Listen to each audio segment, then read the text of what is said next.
안녕하세요. 공간 산책입니다. 아직까지 한낮에는 무더위가 기승을 부리지만 그래도 아침 저녁으로는 선선한 바람도 불어오기 시작하는 걸 보니 진짜 가을이 다가오는 것만 같은 기분이 드는데요. 오늘은 서울 지하철 2호선 이대역 2번 출구에서 인사드리겠습니다. 2번 출구에서 나와 직진해서 가겠습니다. 오늘은 화창한 가을 햇살을 맞으며 오랜만에 도심 속을 산책해 보려고 하는데요. 저도 어렸을 때 자주 놀러 왔었던 이대와 신촌거리를 산책해 보려고 합니다. 90년대와 2000년대 초반까지만 해도 서울을 대표하는 패션과 미용의 중심지였던 이대거리가 지금은 찾는 사람들도 거의 없고 또 지금 보시는 것처럼 비어있는 곳도 많다고 하기에 실제로는 어떤지도 보고 옛 추억도 되살려볼 겸 이곳에 오게 되었는데요. 제가 토요일 오전 11시부터 이곳을 둘러보았는데 예전과는 다르게 정말 사람이 많이 없더라고요. 이화여대로 향하는 이 메인 거리에는 노점상도 많이 있었고 사람들로 북적거렸던 것 같은데 지금은 이렇게 공실들을 많이 볼 수 있었습니다. 주말 대학거리는 보통 학생들이 많이 없긴 하지만 이대와 신촌은 그와 상관없이 언제나 젊은 사람들이 모이는 장소로 유명했었는데요.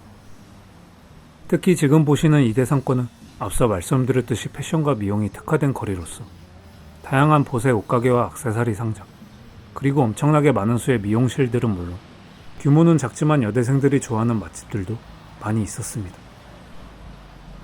게다가 여러분들은 물론 저도 자주 가는 별다방, 스타벅스의 대한민국 1호점이 이대점이었다는 사실 알고 계셨나요?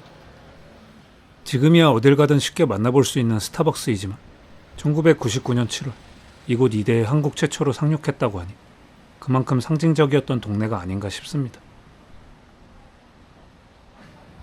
한산한 거리를 걸으며 이대 정문 쪽으로 와도 외국인 관광객만이 사진을 찍고 있었을 뿐이었는데요. 이번에는 정문 옆쪽에 있는 작은 골목으로도 들어가 보겠습니다. 아무리 점심시간 전이라고 해도 그렇지 이렇게 사람이 없는 게 말이 되나 싶을 정도였는데요. 예전에는 이런 골목에 아기자기한 가게들이 많이 있어 근처 구경하는 사람들로 인산인해를 이루었던 것 같은데 이렇게 텅 빈 골목과 가게들을 보고 있자니 진짜 이곳이 왜 이렇게까지 됐나 싶었습니다. 다양한 이유가 있겠지만 그 중에서도 몇 가지를 살펴보면 90년대와 2000년대 초중반까지만 해도 이곳에 나와 옷과 화장품을 구매하는 사람들이 많았었지만 2000년대 후반에 들어서면서부터는 대규모 스파 브랜드의 출현과 함께 인터넷 쇼핑이 점점 활발해지기 시작하여 상권이 점차 축소되기 시작하였는데요.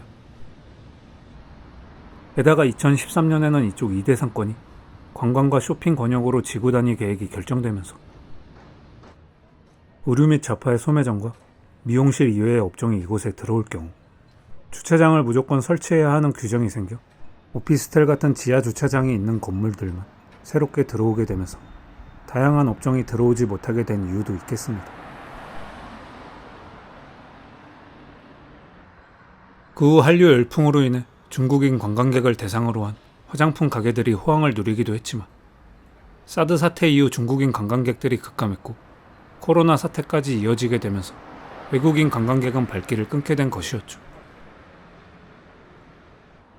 게다가 높은 임대료 또한 상권이 침체된 것에 한몫하기도 하였는데요.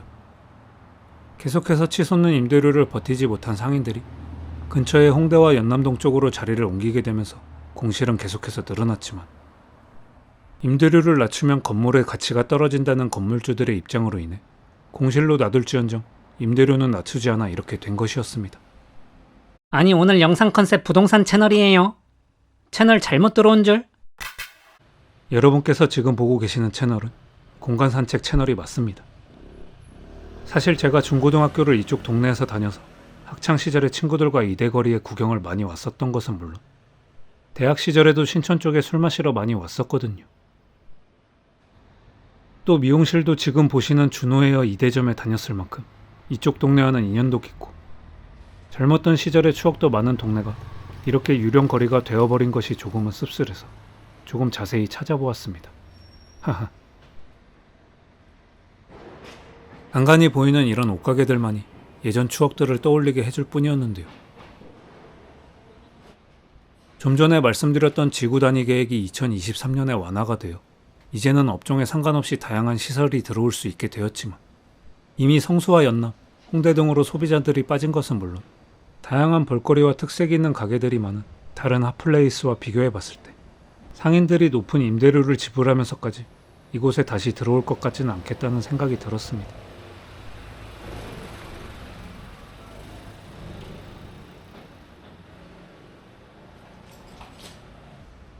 어렸을 적에 많은 추억들이 있던 이대거리를 뒤로하고 이제 신촌 상권으로 이동하려고 하는데요. 여러분, 저 건물 다들 아시죠? 귀신이 나온다는 소문으로 유명한 건물이자 18년이 넘도록 메가박스 외에는 텅텅 비어있던 유령 건물. 한때 잘 나갔던 밀리오레가 입점했지만 폭망했던 신촌 민자역사입니다. 신촌 민자역사는 2006년에 준공된 건물인데요. 당시 동대문 밀리오레로 유명한 성창 F&D가 신촌 민자역사 임대 사업자로 선정되면서 무려 1,200억 원을 들여 30년 운영권을 확보했었습니다. 성창 F&D는 민자역사의 신촌 밀리오레를 오픈하면서 1,400여 개 매장을 구역당 1억 원가량에 분양했었는데요. 점포 분양 당시 성창 F&D는 신촌 기차역이 인천국제공항 노선에 포함될 것이며 경의선 복선화가 완료되면 5에서 10분 간격으로 열차가 운행된다. 또 신촌과 이대의 랜드마크가 될 것이며 연 8%의 확정 수익과 함께 5년 후 원금 보장이 된다 라고 홍보를 했었지만 실상은 달랐는데요. 경의선 복선화는 물론 10분 간격으로 288회 열차가 운행된다는 것은 모두 허위 광고로 밝혀졌습니다.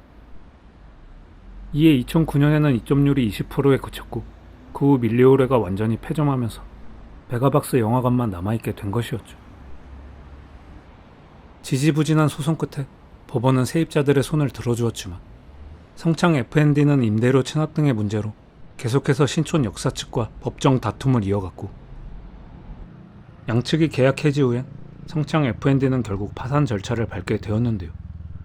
그 사이 시간만 야속하게 흘러 신촌 민자역사는 유령 건물이 되어버린 것이었습니다.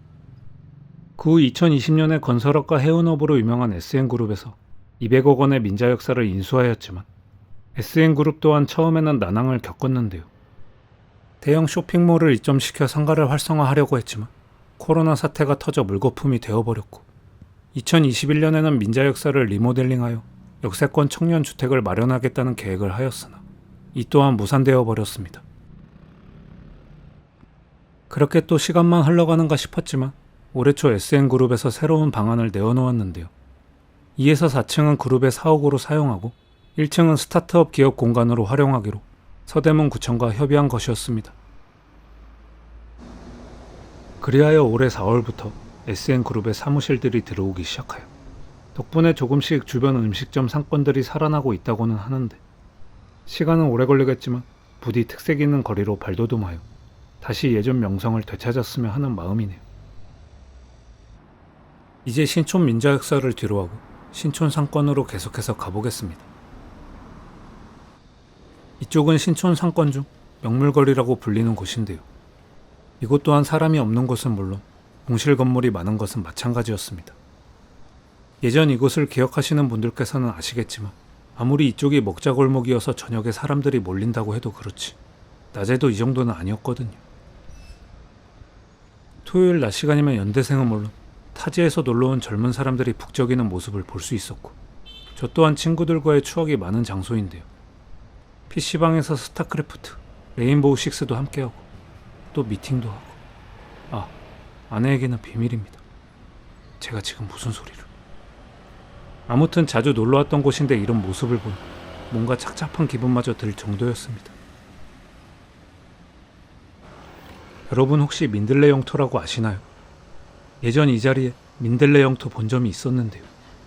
5,000원을 내면 3시간 동안 기본 음료가 무제한에 또 500원만 추가하면 컵라면까지 제공돼서 친구들과 진짜 많이 갔던 기억이 있는데 이 또한 추억으로만 남게 되어버렸네요.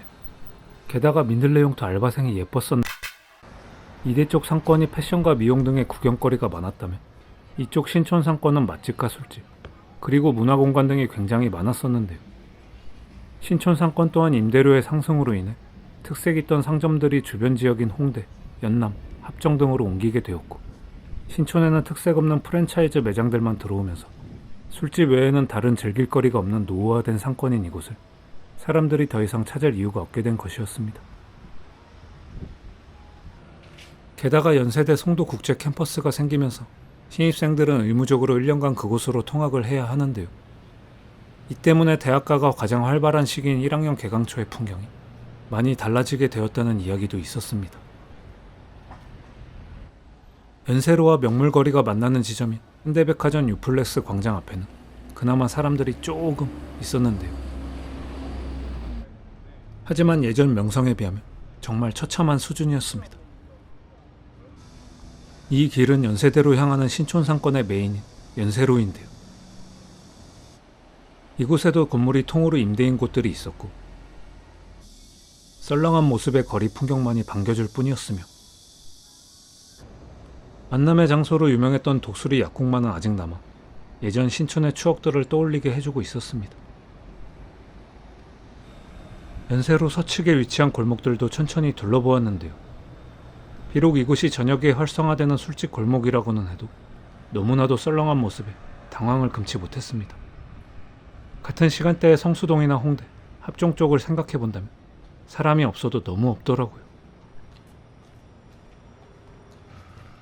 그런데 골목들을 돌아보며 문득 든 생각이 있었는데요. 제가 신촌에 자주 왔던 90년대부터 2000년대 초반까지의 모습과 지금의 모습이 크게 다르지 않다고 느낀 것이었습니다.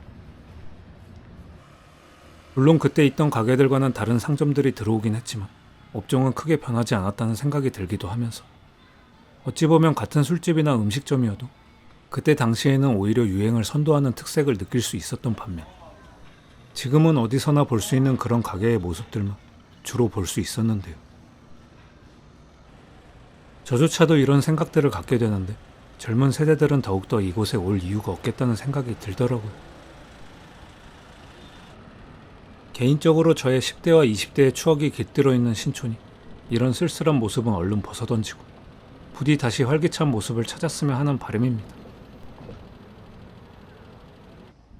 오늘은 명동, 압구정과 더불어 한때 서울의 3대 상권이라고까지 불리었던 이대와 신촌거리를 산책해 보았는데요. 수많은 맛집과 사람들이 북적거렸던 술집들, 그리고 락카페와 음악카페는 물론 많은 극장들과 문화공간이 있어 젊은이들의 핫플로 불리었지만 앞서 말씀드렸던 시대의 흐름에 뒤처진 상점의 노후화와 임대료 상승 등의 문제로 쇠퇴의 길을 걷게 된 이곳을 보며 저처럼 90년대와 2000년대 초반까지 이곳을 다니셨던 분들이시라면 예전의 추억도 그리고 안타까움도 많이 느끼셨으리라 생각합니다. 그래도 요즘 신촌 상권은 아주 조금씩 살아나고 있다는 반가운 소리도 들리고 있으니 날씨 좋은 가을날 오랜만에 이대 신촌 거리에 오셔서 맛있는 것도 드시고 옛 추억도 되짚어 보시며 즐거운 산책하셨으면 좋겠네요. 신촌의 명물 홍익문고를 지나쳐 조금만 걸으면 앞쪽에서 서울 지하철 2호선 신촌역을 보실 수 있습니다. 구독자님들 모두 즐거운 추석 명절 보내시길 바라며 다음에도 좋은 산책 코스로 찾아뵙겠습니다. 시청해주셔서 감사합니다.